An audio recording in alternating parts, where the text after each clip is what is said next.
It's traditional in calculus to start off with a big discussion of limits, and there are several kinds of limits we're going to study. I'm going to start with a really big one here called the removable discontinuity.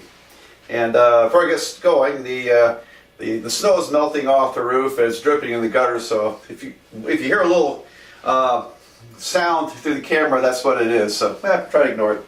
Anyway, let me talk about removable discontinuities, and I need to introduce a little bit of terminology here into this mix. And so the derivative that we define is the slope of a tangent line, and in doing so, that derivative, if you just let h equals 0, go back to the definition of derivative, if h equals to 0, you end up with 0 divided by 0. And it turns out that algebraically we can simplify it out and process the limit. So let me give you an example of that. So hopefully this will make more sense.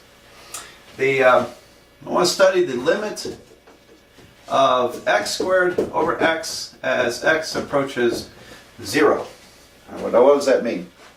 Now, if you look at this function, y equal to x squared over x, you would reasonably say, well, why don't we just reduce it? X squared divided by x is equal to x. Yes, it does. Equals to x as long as x is not equal to 0. Okay?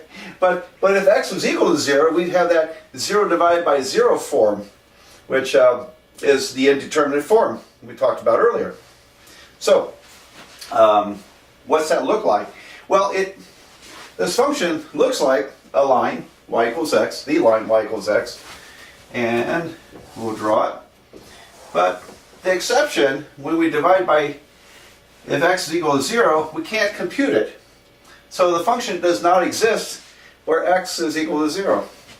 To represent that, I'll draw a little circle there, a little opening, and we say that, well, this is the line y equal x with a hole at x equals 0. So it's a line with a hole in it. Now the hole is really not a hole, it's just a point. It's a point where it's undefined. So we can, if we were walking along this line, we could get as close as we could to 0, but still be on the line. And I mean infinitesimally close we can get to that. So how do we interpret this removable discontinuity? And we say that, okay, well, as a limit, I'll rewrite it. I'll simplify this. Now it's the limit as x approaches 0 of x. And so when x approaches 0, I mean, x shrinks down to nothing, goes down to 0. So we say the limit is 0. All right, so the removable discontinuity is a very important form that we encounter in calculus, particularly with derivatives is where we really see it. But we'll look at some other limits and go through all that in due course. But this raises another question. Well, yeah, but what side are you coming from? Okay, and so another piece of definition here is the left-hand limit and the right-hand limit. If I want to think of approaching this function from the right-hand side, then we would write the limit as, no, I wouldn't write x. I would write the limit as x approaches 0 from the plus side. So we'll put a plus symbol up there as a superscript, like an exponent, of x squared over x. And that's the limit as x approaches 0 from the right side, and it would be 0. So as we travel this road down this way, as we approach this one point where the function doesn't exist, we see that we get closer and closer and closer to 0. So we say the limit is 0. The limit is 0.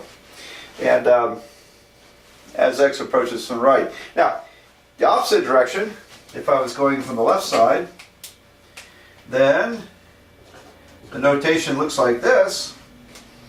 The limit as x approaches 0 from the negative side. So I put the negative sign after it like it's an exponent of x squared over x. That's also equal to 0. Well, okay, so we have a couple of things here. We have the idea of removable discontinuity, which is a result of getting 0 divided by 0. And I claim that we can normally, not always, but normally remove the discontinuity through an algebraic process. And we have an exception to this. There's a trigonometric form of this, which we'll have to do something else with. All right, so we can successfully, if it's a true removable discontinuity, we can remove that discontinuity and then evaluate the limit.